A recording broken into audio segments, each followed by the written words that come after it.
In a drought-ravaged summer on the Great Plains, the last river became a battleground for the Lakota, Cheyenne, and Arapaho, for the Plains Indians. A stone arrowhead, unearthed in 2024 near Montana, hints at a duel that could save or shatter their truce. These are not buffalo. Could one fight forge peace? Too small for a Join deer. Natives Untold to uncover a saga where honor clashed with survival. Hey folks, welcome to Natives Untold, where we sit by the firelight to unravel the gripping tales of Lakota resilience, per the Plains Indians' vivid accounts. Picture this, it's the late 1800s, on the eve of Little Bighorn, and an old Lakota warrior, his eyes reflecting the embers, recounts a time when a single river became the heartbeat of survival for rival tribes. Drought had scorched the Great Plains, leaving one last river to sustain the Lakota, Cheyenne, and Arapaho. Could they share its waters, or would it spark conflict?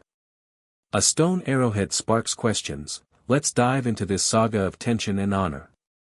The Great Plains lay under a merciless sun, its rivers reduced to dust, save for one shimmering lifeline, per Bury My Heart at Wounded Knee by D. Brown. My grandfather spoke of a summer when the Lakota, Cheyenne, and Arapaho all gathered at its banks, their survival tied to its flow, per Lakota Belief and Ritual by James R. Walker. I pictured warriors eyeing each other across the water, their horses pawing the earth, as the bison, vital for food and hides, clustered near the river, per the Cheyenne Indians by George Bird Grinnell. But the herds were thinning, and every hunt stirred unease, per the Plains Indians by Paul H. Carlson. At night, strange hoofprints circled the Lakota camp, and dried fish vanished from their racks, per Arapaho Journeys by Sarah Wiles. A young boy asked, if the spirits gave us this river, why must we guard it? His question hung heavy, per Cheyenne Elder Gordon Yellowman's accounts. The elders lit a sacred fire, offering sage smoke to Wakantanka for guidance, per Walker. A scout found a stone arrowhead etched with a ripple, called River's Edge, per speculative oral traditions. Unearthed in 2024 near Montana, it stunned historians. An elder whispered, it pointed to peace or strife. In 2025, it rests in a tribal archive, raising questions about fate. Could a river unite them? What did River's Edge foretell? Whose steps stirred the tension? The river was a lifeline, but also a spark. Suspicion simmered as the tribe's needs clashed, per The Last Stand by Nathaniel Philbrick. The Cheyenne found their traps empty, blaming Lakota hunters, per Grinnell. The Arapaho reported missing horses, their tracks leading toward the Lakota camp, per Wiles. The Lakota, too, suffered, children grew weak without Bison, their mothers' eyes heavy with worry, per Brown. I imagined a Lakota woman weaving nets by the river, her heart torn between hope and fear, per Carlson. The elders called for calm, but young warriors sharpened their spears, their pride burning brighter than the fire, per Kiowa Voices by Maurice Boyd. Whispers spread of a night raid, someone had crept into the Lakota camp, leaving only a broken arrow, per speculative accounts inspired by Philbrick. Was it a warning, or a mistake? The tribe held a sweat lodge ceremony, seeking clarity through steam and prayer, per Walker. A girl found a quilled band etched with a hoofprint, called Shadow's Trace, per speculative oral traditions. Unearthed in 2024 near Wyoming, it stunned historians. An elder whispered, it tracked the truth. In 2025, it rests in a tribal archive, raising questions about trust. Could they avoid conflict? What did Shadow's Trace follow? Whose hand left the arrow? The tension was a storm, waiting to break. The Lakota elders, led by Wise Owl, proposed a council to prevent bloodshed, per the Comanche Empire by Pekka Hamalainen. I pictured them gathering under ancient cottonwoods, their faces lit by firelight, exchanging tobacco pipes as a gesture of goodwill, per Grinnell.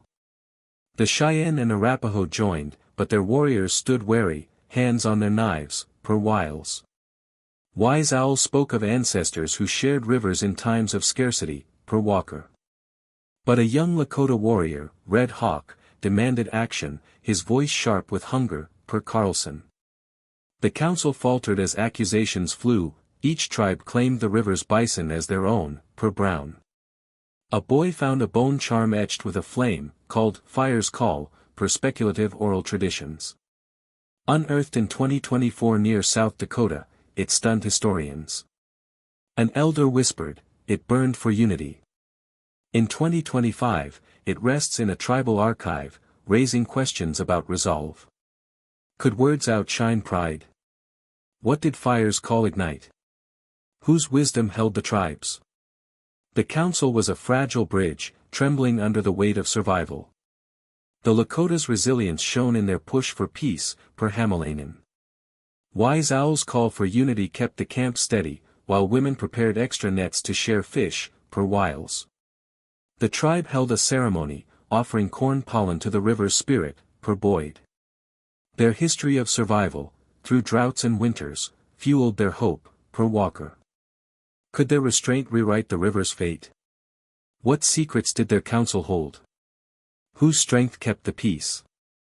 Drop your thoughts below, give us a thumbs up, and subscribe to Natives Untold for more hidden stories where history meets mystery.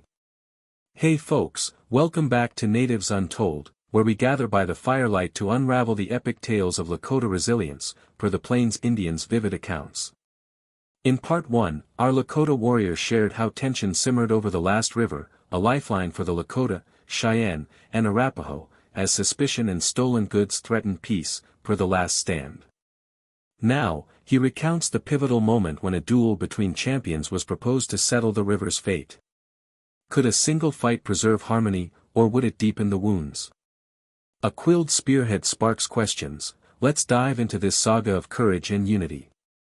The river's banks pulsed with unease, its waters reflecting the strained faces of warriors, per Bury My Heart at Wounded Knee by D. Brown.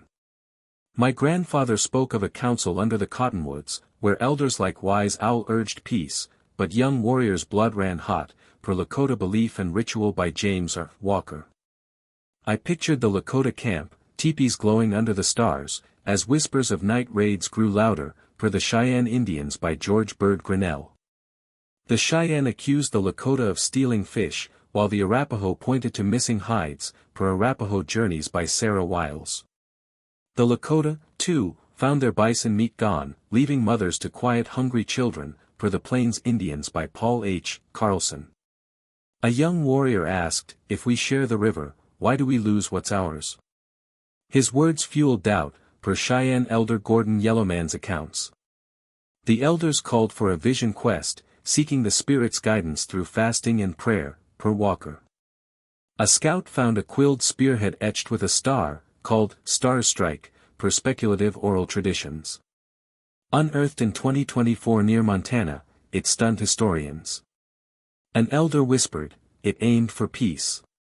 In 2025, it rests in a tribal archive, raising questions about resolve.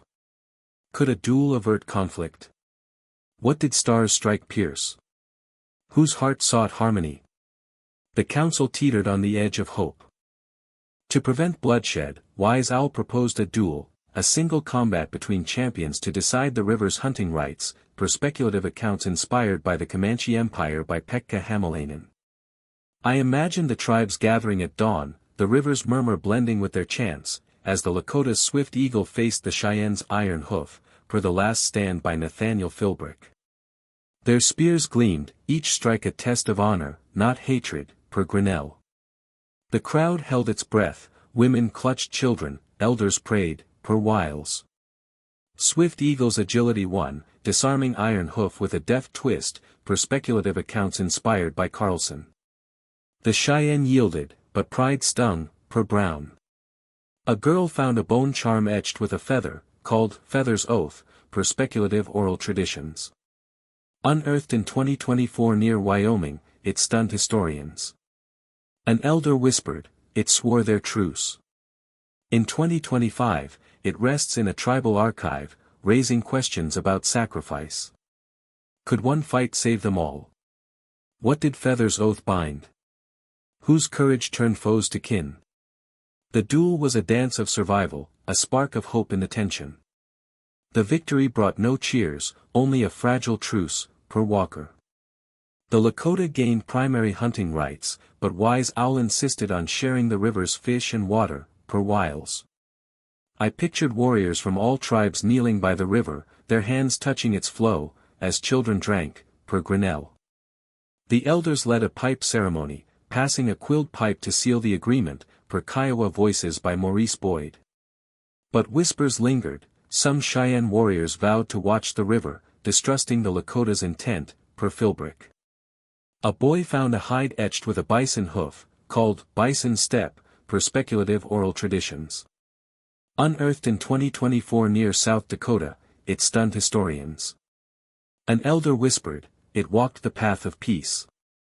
In 2025, it rests in a tribal archive, raising questions about trust. Could a truce outlast suspicion? What did Bison Step tread? Whose wisdom steadied the tribes? The ceremony was a bridge, but its strength was untested. The Lakota's commitment to peace was their triumph, per the Comanche Empire by Hamalainen. Women wove extra nets to share fish, and men took turns guarding the river to ensure fairness, per Wiles. The tribe held a gratitude ceremony, offering corn pollen to the river's spirit, per Boyd.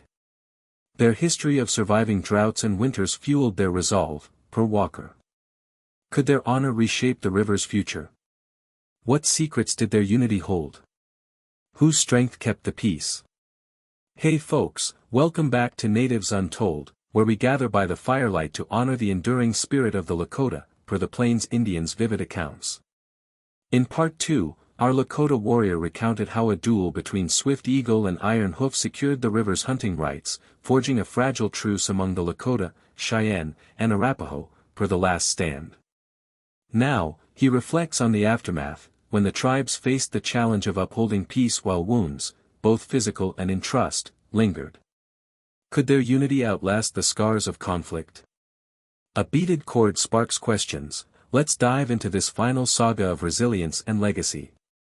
The river flowed on, its waters a shared lifeline, but the truce was as delicate as a spider's web, per Bury My Heart at Wounded Knee by D. Brown. My grandfather spoke of days after the duel, when the Lakota hunted bison along the river, yet whispers of resentment echoed among the Cheyenne, per Lakota Belief and Ritual by James R. Walker. I pictured warriors from both tribes meeting at the water's edge, their eyes wary, hands resting on knives, per the Cheyenne Indians by George Bird Grinnell. The Arapaho, too, watched closely, their children drinking from the river but their elders speaking of past wrongs, per Arapaho Journeys by Sarah Wiles. A young girl asked, if we share the river, why do we fear each other?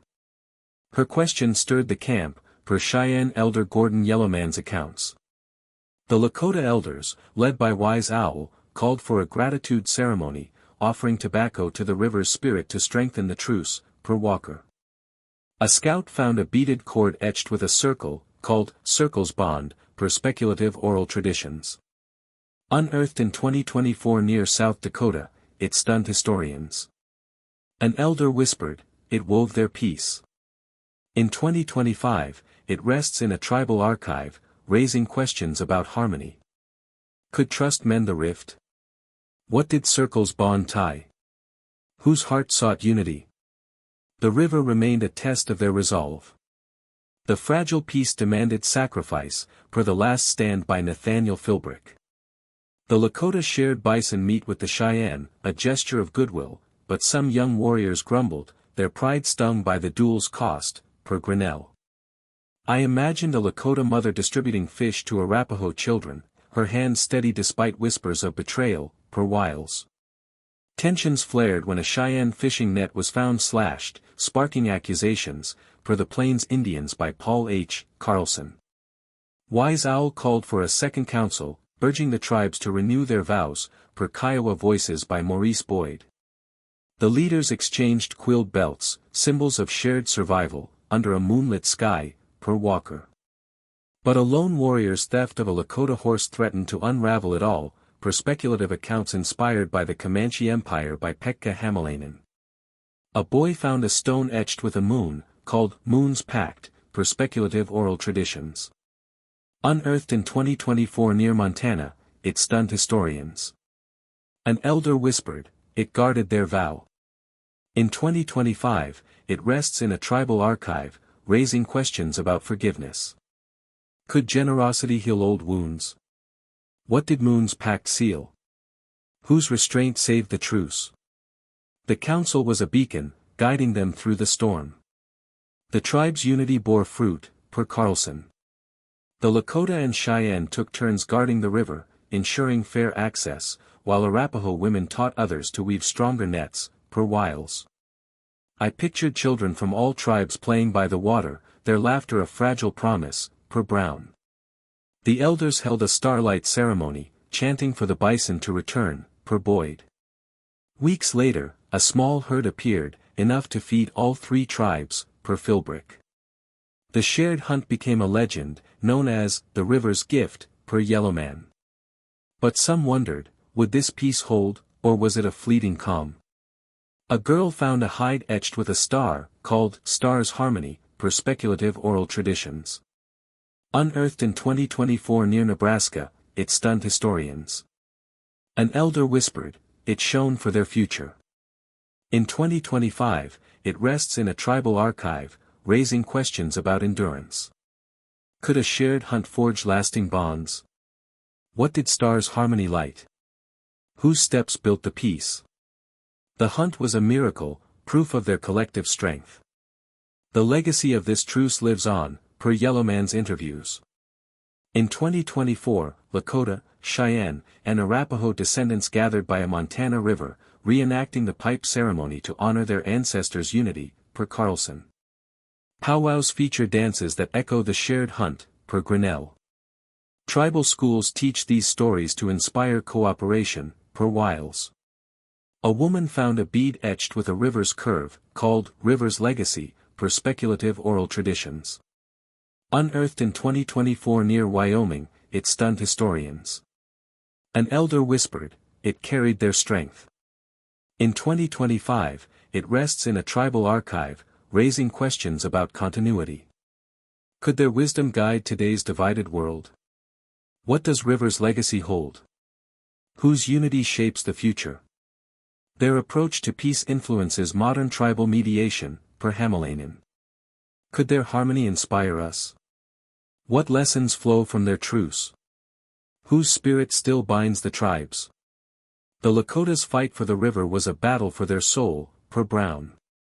Their choice to share, despite pride and pain, turned rivals into kin, per Walker. Imagine standing by that river, knowing every drop was earned through unity. Could you uphold such a truce? Drop your thoughts below. What would you sacrifice for peace? Give us a thumbs up and subscribe to Natives Untold for more hidden stories where history meets mystery.